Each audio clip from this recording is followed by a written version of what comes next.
Hey everyone, I noticed a lot of you who are watching and enjoying the content aren't subscribed yet. If you love spine-chilling stories, creepy encounters, and unexplained mysteries, make sure to hit that subscribe button and turn on the notification bell so you never miss out on the next terrifying upload. It really helps the channel grow and lets me keep bringing you more of the content you love. I never thought much about taking taxis home after my late shifts at the restaurant. It was just part of my routine, you know. Get off work around midnight, flag down a cab, and head home. No big deal. That changed one night in October. I remember it was chilly out, and I was exhausted after a busy dinner service. I climbed into the back of a taxi without really looking at the driver. He seemed friendly enough, making small talk about the weather and asking how my night was going. But then he started asking more personal questions. Where I lived, if I had roommates, that kind of thing. It made me a bit uncomfortable, but I figured he was just being chatty. I tried to keep my answers vague, not wanting to give out too much information. When we pulled up to my apartment building, I was relieved to be home. I paid the fare and got out quickly, glad to be done with the awkward conversation. Over the next couple weeks, I started noticing that same taxi driver hanging around outside the restaurant when I'd finish my shifts. At first, I thought it was just a coincidence. Maybe he liked to park there to get fares from the late-night crowd. But then I realized he was there even on slower nights when not many people would be looking for cabs. He always waved and smiled when he saw me, like we were old friends or something. It creeped me out a bit, but I told myself I was overreacting. Lots of cabbies have regular spots they like to wait for passengers. Still, I started feeling uneasy about taking taxis. I began alternating between cabs and the train, even though the station was further from my place. One night after taking the train, I was walking the few blocks home when I spotted a familiar taxi parked near the station exit. My stomach dropped when I saw it was the same driver. He called out to me, offering a ride and saying it wasn't safe for me to walk alone so late. I quickened my pace, pretending I hadn't heard him. But then he started slowly following me in his cab, saying he knew where I lived and could take me straight there. At that point, I was seriously freaked out. I took off running down a busy street with lots of bars and restaurants still open. I ducked into a 24-hour diner and stayed there until I was sure he was gone. The waitress must have thought I was nuts, all out of breath and keep peeking out the windows. After that night, I was scared to go anywhere alone after dark. I started switching up my schedule at work to get earlier shifts when I could. When I had to work late, I'd ask a coworker to walk me to the train or wait with me for a different cab. I kept seeing the driver's taxi parked near my work though. It got to the point where I'd have a mini panic attack every time I spotted a yellow cab on the street. I knew I needed to do something, but I felt stupid going to the police over a cab driver being creepy. What if I was blowing everything out of proportion? Finally, I worked up the courage to file a report. The officer I spoke to took it seriously, thankfully. He said they'd look into it and advised me to start documenting any incidents. A few days later, I got a call from a detective. They'd investigated the driver and discovered some disturbing things. Turns out he'd been following me for weeks. He knew my work schedule, my normal routes home, even my apartment number. The police found notes about my daily routines and photos of me in his taxi. It made me sick to my stomach thinking about how long he'd been watching me without me realizing. The detective said they were charging him with stalking and he'd be going to jail. I felt relieved, but also angry and violated. How dare this creep invade my life like that? I had trouble sleeping for a while after that, always checking to make sure my doors and windows were locked. It's been about 6 months now since everything happened. I still get nervous sometimes taking cabs or being out alone at night, but I'm working on not letting fear control my life. I'm more cautious now for sure. I always check the driver's ID in taxis, and I bought a personal alarm to carry with me. Looking back, I wish I'd trusted my instincts sooner when things first started feeling off. I kept doubting myself and making excuses for his behavior. Now I know it's better to be safe than sorry. If something doesn't feel right, it probably isn't. I'm sharing my story because I want other people to be aware that this kind of thing can happen to anyone. Trust your gut if a situation makes you uncomfortable, and don't be afraid to ask for help if you think someone might be stalking you. Better to feel a little silly reporting it than to let things escalate. I'm doing okay now, all things considered. I still work at the restaurant, but I've made some changes to feel safer. My coworkers know what happened and look out for me. I'm more assertive about setting boundaries with strangers, and I'm in therapy, which has really helped me process everything. Sometimes I get angry thinking about how this experience changed me. I used to be so carefree, and now I'm always on alert. But I'm trying to focus on the positives. I'm stronger now, and I know I can handle difficult situations. I won't let one creepy cab driver stop me from living my life. If there's one thing I've learned from all this, it's to trust yourself. If something feels wrong, listen to that feeling. Stay aware of your surroundings and don't be afraid to speak up or ask for help. Your safety is more important than being polite or not making a fuss. I hope sharing my story helps someone else stay safe out there. And to any other survivors of stalking, you're not alone, and it wasn't your fault. There is support available, and things can get better. Stay strong and take care of yourselves. You hear stories about stalkers, but you always assume it's something that happens to other people. I was wrong. It started innocently enough at my marketing job. Tim was just another coworker, quiet but friendly.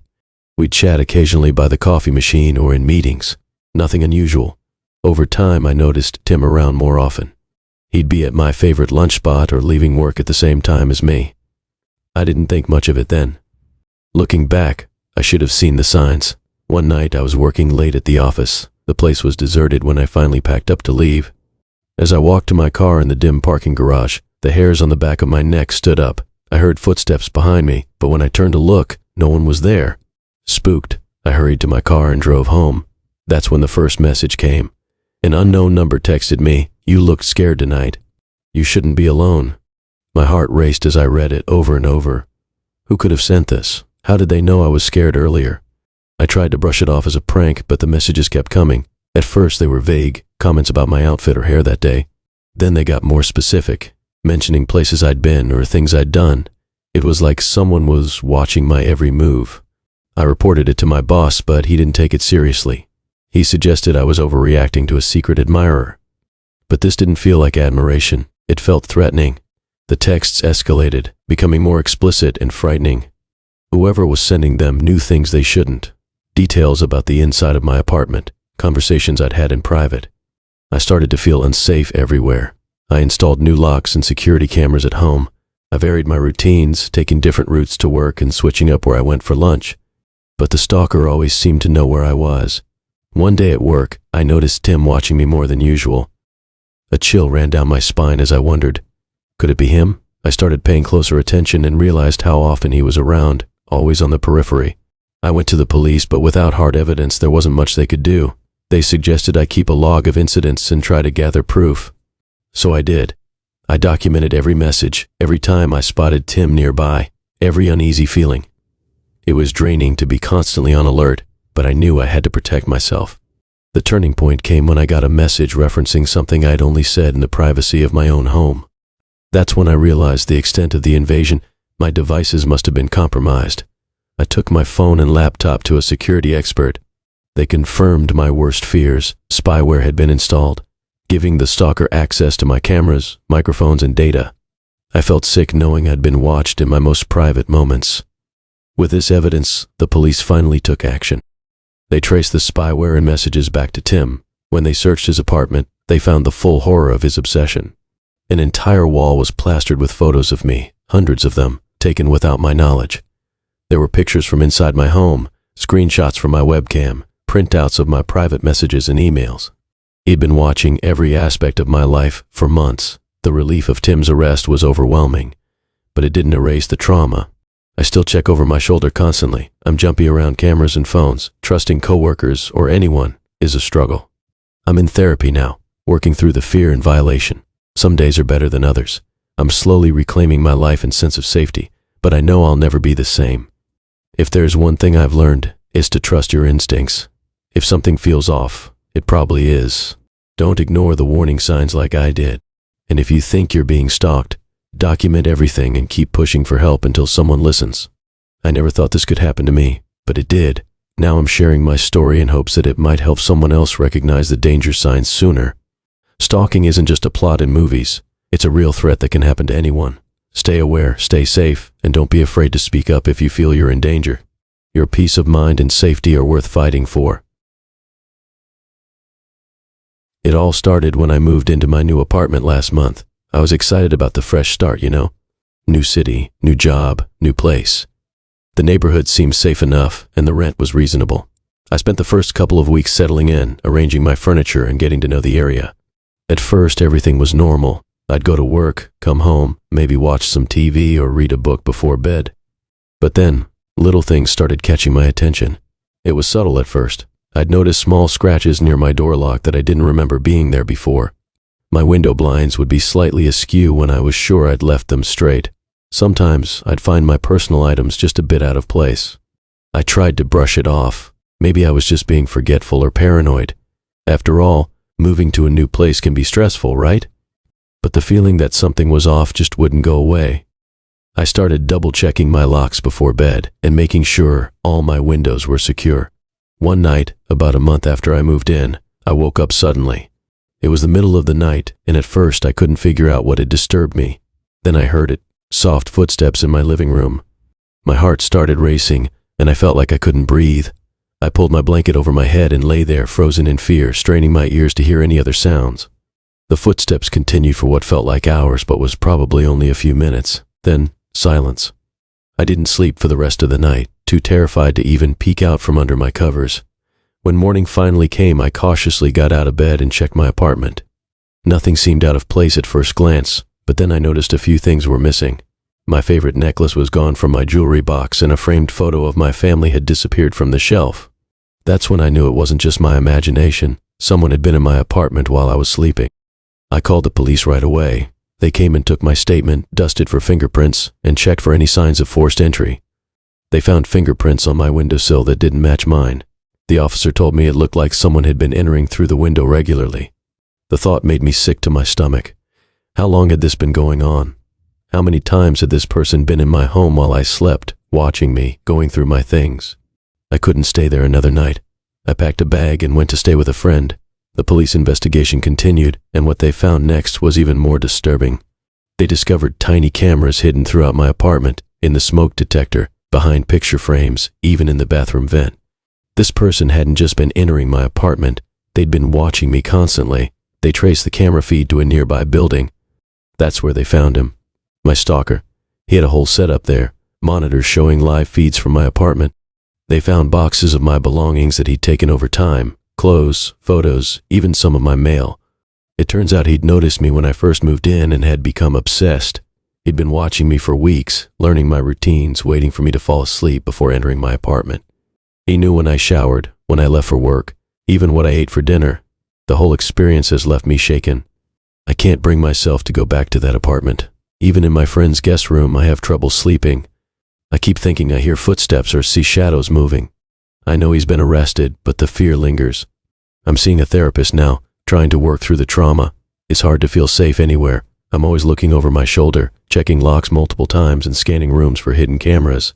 The police assured me that all the cameras have been removed from my old apartment, but I can't shake the feeling of being watched. I'm planning to move again soon, to a different city this time. I hope a complete change of scenery will help me feel more secure. But I know it'll take time to fully recover from this experience. The idea that someone could invade my privacy so completely, violate my personal space, and make me feel unsafe in my own home, it's going to stay with me for a long time. Looking back, I wish I'd trusted my instincts sooner. Those little signs I noticed, the scratches, the moved items, they were red flags I shouldn't have ignored. I've learned to take my safety more seriously now.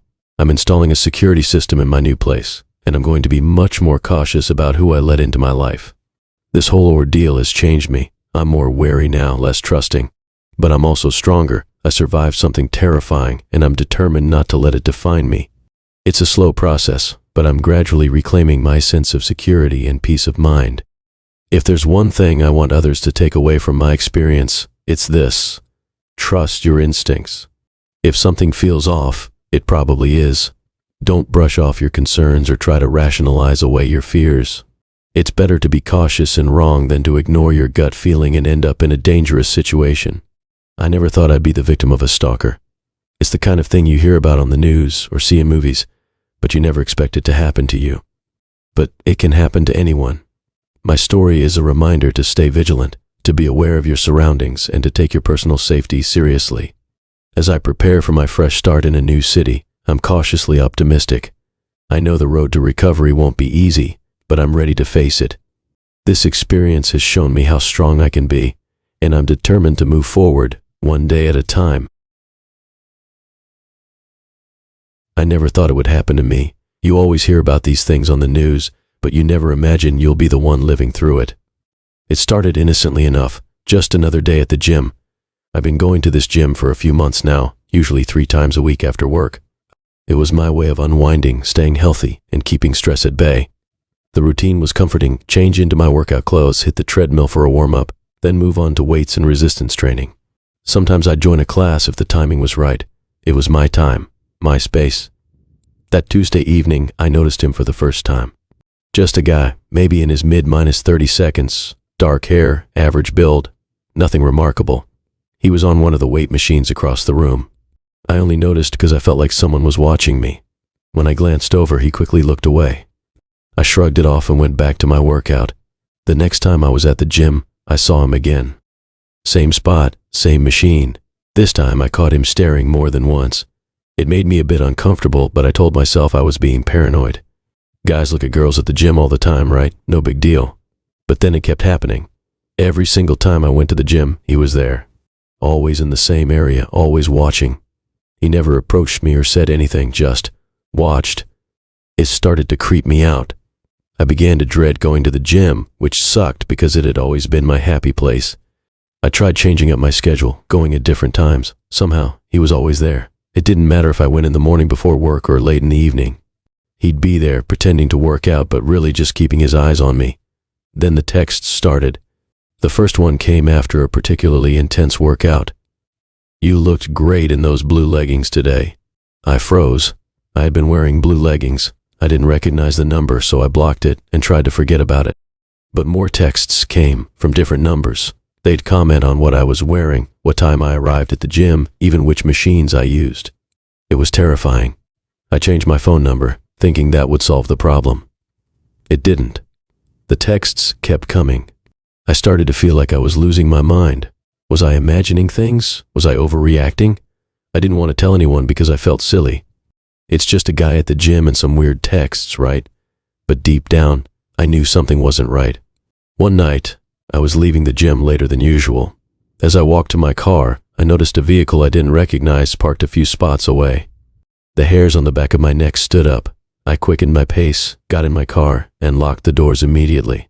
As I drove home, I kept checking my rearview mirror. The same car was behind me the entire way. My hands were shaking as I parked outside my apartment building. I sat in my car for a while, too scared to get out. The other car drove past slowly, then parked a little way down the street. I couldn't see the driver, but I knew. I just knew it was him. That was the moment I realized this was serious. This wasn't just some harmless gym crush. This guy was stalking me. He knew where I lived. The thought made me sick to my stomach. I didn't sleep that night. Every noise made me jump. I kept peeking out the window, half expecting to see him standing there, watching my apartment. The next morning, I called in sick to work. I couldn't bear the thought of leaving my apartment. I spent the day researching stalking, trying to figure out what to do. Everything I read said to document everything, so I started keeping a detailed log of every incident I could remember. It was scary to see it all written down, how long this had been going on, how it had escalated. I knew I had to tell someone, but I was embarrassed. I felt like I should have done something sooner, like it was somehow my fault for not speaking up earlier. But I pushed past those feelings and called my best friend. Telling her everything was such a relief. She listened without judgment and insisted on coming over right away. With her support, I finally found the courage to go to the gym management. I told them everything, about the guy always being there, about the texts, about him following me home. They were shocked and immediately pulled up their security footage. It didn't take long to identify him. Turns out, he wasn't even a member of the gym. He'd been sneaking in somehow, just to watch me. The gym staff called the police right away. I gave my statement, showed them the texts, my log of incidents. They took it all very seriously. The police managed to track him down pretty quickly. When they searched his place, they found pictures of me, not just from the gym, but from other places too. He'd been following me for months, long before I even noticed him at the gym. The thought made my skin crawl. He was arrested and charged with stalking.